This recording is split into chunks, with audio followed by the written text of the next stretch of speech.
Beli yani aslında mirov dikarî çawa binêrxîne pêvajiyekî jarî tevgera azadiya Kurdistanê wa hatiye dest pêkirin piştî bangewaziya aştî û civaka demokratîk û rêbera ku kiribû gavên pir girîng bûn.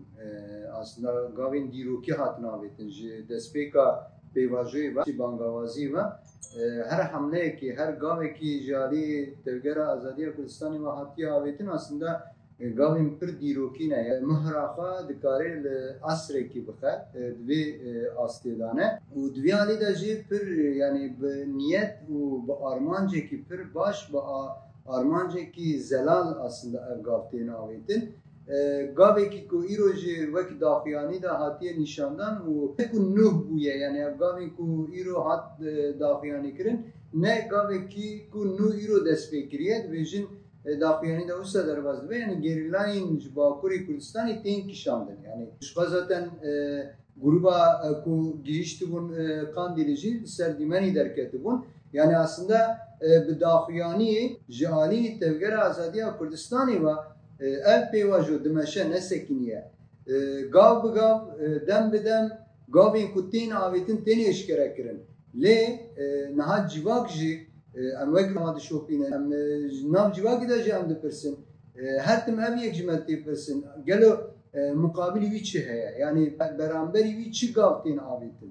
Devletî awqas pêşketin û gavên dîrokî hatin avêtin, awqas guhartinên mezin ku kes ne li bendî hatin pêşxistin gelo beramberî wî çi gav hatin avêtin ji devleta ji alî devleta Tirk ve yan ji aliyê beşên erkdar ve em bêjin. Mesela meclisê de komîsyonek hat ava kirin. Ev komîsyon karên xwe dimeşînin bes bangewazî hebûn yani ji gelek aliyan da bangewaziya rêbera xwe bixwe hebû, xwasteka wî hebû ku ev komîsyon here bi rêbera pora ev dîtinî bike, pêşniyarên wî guhdar bike, pêvajoyê çawa were meşandin gav bi gav bi hevdûra nav koordînasyonekî de bike birêve bin lê ev yek heta niha pêş neketiye.